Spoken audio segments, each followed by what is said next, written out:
मी उल्का उद्धव पटवर्धन उल्काच किचनमध्ये आपणा सर्वांचं स्वागत आहे.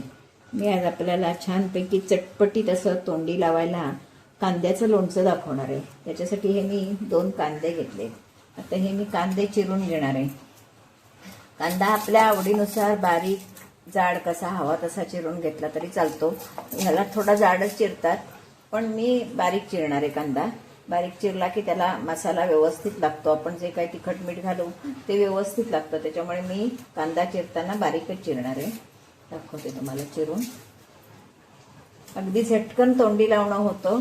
आयत्या वेळी आमटी भात आहे तर बा आमटी भाताबरोबर तोंडी लावणं काय असं प्रश्न पडतो. अशा वेळी त्या भाकरी बरोबर सुद्धा हे छान लागतं.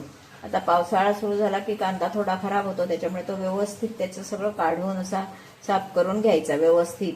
हे बघा मी जास्तच थोडं काढलंय. असा हा छान बारीक चिरून घ्यायचा. याची आपण दही कांदा सुद्धा कोशिंबीर करू शकतो. आता मी तुम्हाला लोणचं प्रकार दाखवणार आहे.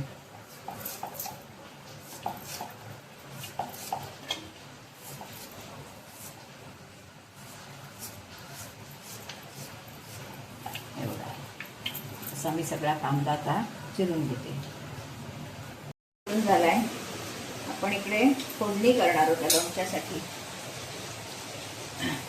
त्याच्यासाठी मी हे चमचाभर तेल घेतलंय. लोणचं म्हटलं की मेथीचा वास हवा, त्याच्यामुळे 2 मेथी दाणे टाकते, कारण आपलं लोणचं थोडंच आहे. हे अगदी 1-2 म्हणजे आत्ता केलं की 1-2 वेळाच होऊ शकतं असंच आहे लोणचं. आणि हे कच्चं केल्यामुळे ते टिकणार नाही, त्याच्यामुळे एखादा दिवसच हे लोणचं. हे मी मेथीचे दाणे घातले, त्यावर मोहरी घातली आहे, गॅस घालवून टाकलाय, त्यावर हळद.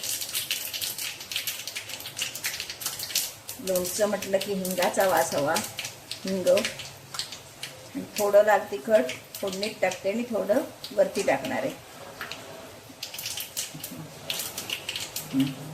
ही आपली लोणच्याची फोडणी तयार झाली. कांद्यामध्ये चमर लाल तिखट घालणार आहोत. त्यानंतर मीठ, चवीप्रमाणे मीठ.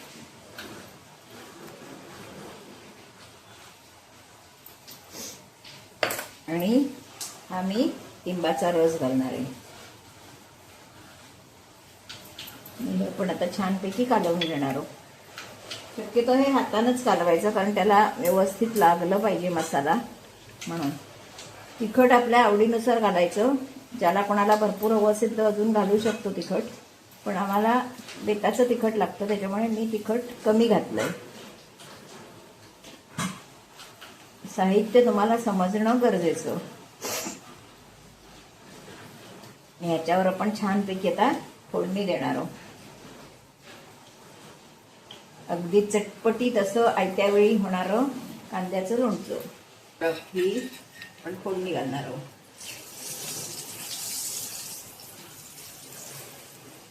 अगदी चटपटीत होणारं असं झटकन आयत्या वेळी होणारं कांद्याचं लोणचं. अगदीच काही नाहीये तोंडाला, तर पटकन करता येणार असं हे लोणचं आहे.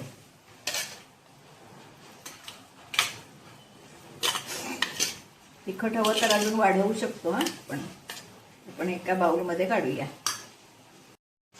असं हे आयत्या वेळचं तोंडी लावणं झटपट आणि चटपटीत असं कांद्याचं लोणचं खाण्यासाठी तयार आहे. भाकरीबरोबर, पोळीबरोबर, भाताबरोबर, कशाबरोबरही छान लागतं.